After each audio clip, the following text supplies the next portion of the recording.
धार्मिक यात्रा कार्यक्रम रे आपनको स्वागत करू। आसंतु आमे पालक प्रेमाशीष सतमान को द्वारा लिखित आजिर डिवोशन विषय रे चर्चा करिबा।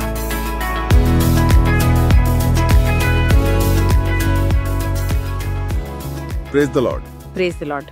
आजी हमें गोटे बहुत भल विषय उपरे कथा बा। पालक प्रेमाशीष सतमानकर गोटे लेखा अछि ईश्वरंक सहित अनंत जीवन।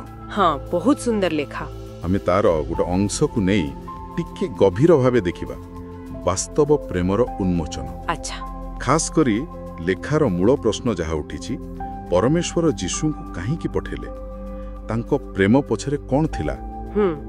एटा बुझिबाकू हेले हमकु जॉहन 3:16 को देखिबाकू पड़िबो, जोटा लेखार आधार। हाँ, परमेश्वर जगत को एते प्रेम कले सेही पद तो एकदम से निजर एकमात्र पुत्रंकु दान कले।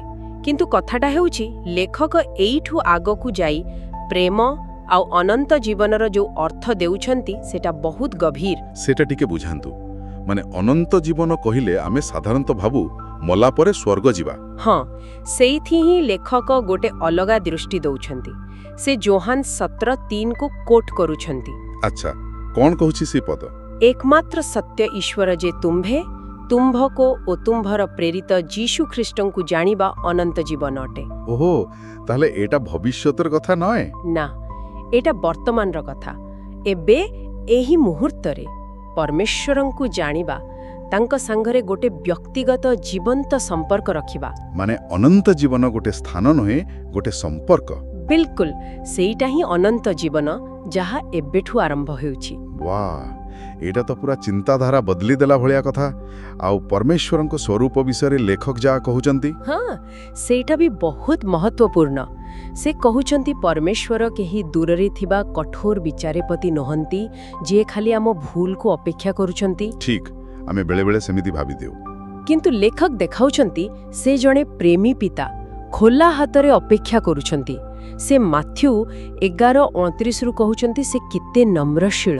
हाँ, गीत संगीता 54:4 अनुसारे सबु बेले आम पाखे पाखे आमको सहाय्य करिबाकू।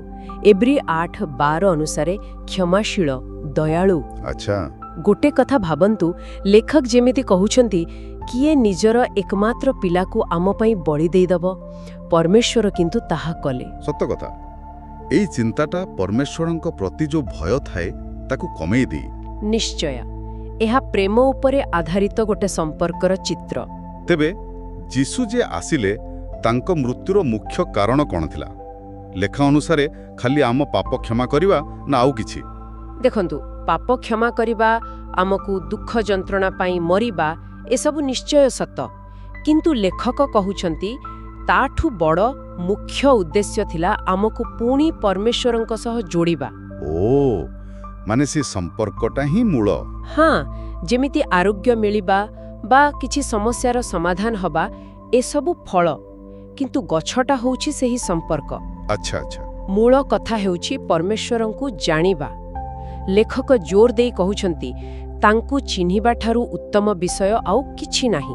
ताहले हमर ध्यानटा कोन पाइबा उपरे नुहे, बरं काहाकू पाइबा उपरे रहबा दरकार। एकदम ठीक, फोकसटा पूरा संपर्क उपरे। लेखक कहउचंती आम हृदय को सीधा परमेश्वरंक पाखकू नै जिबा। मझिरे आउ किछि नुहे, केवल आशीर्वाद खोजिबा नुहे ना। आशीर्वाद मिलिगो, किंतु सेटा संपर्करू आसीबो। परमेश्वरंकू जानिबा ही सबुठु बड़ पुरस्कार। बहुत गभीर कथा। तबे पालक प्रेमाशीष सतमानक लेखारू आमे जदि मुख्य कथा कहिबा, हाँ, ताहले प्रथम कथा हला परमेश्वरंक असीम व्यक्तिगत प्रेम ही जीशु को पठाइला। द्वितीय अनंत जीवन माने एबेठू परमेश्वरंकु जानिबा, तांको सह रहिबा। हाँ, आ तृतीय सेही संपर्कटा ही सबुठु मूल्यवान, अन्य कोनोसी लाभटू भी बेसी। ठीक ना?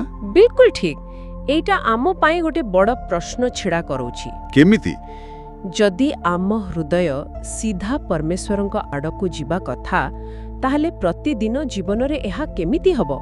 आमे केमिति निजको खाली समस्यार समाधान बा आशीर्वाद खोजिबरु बदले प्रकृतरे तांकु जानिबाकू प्राथमिकता देबा? हाँ, एटा गोटे चैलेंज। केमिति जणे निजर मनोभावकू कोण मिलिबरु तांक सह रहिबिकू बदलै पारिबो? एटा निश्चय भाविब कथा। लेखार शेषरे जो प्रार्थना अछि सेथिरे भी एई कथा अछि। जीशुंक द्वारा मिलिथिबा प्रेम पई धन्यवाद आउ प्रतिदिन तांक सह आहुरी गभीर संपर्करे चालिबा पई साहाय्य मागिबा। यह प्रकृतरे चिंतन पई का विषय। निश्चय। Praise the Lord. Praise the Lord.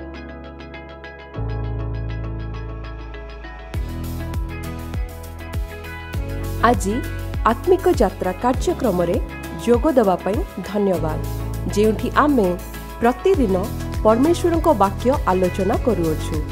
जदि एही कार्यक्रम आपनको आशीर्वाद देई अछि तेबे एहाकू आपना फैमिली आउ फ्रेंड्स व्हाट्सएप ग्रुप रे शेयर करंतु। आसंता काली पुणी देखा हबा। धन्यवाद।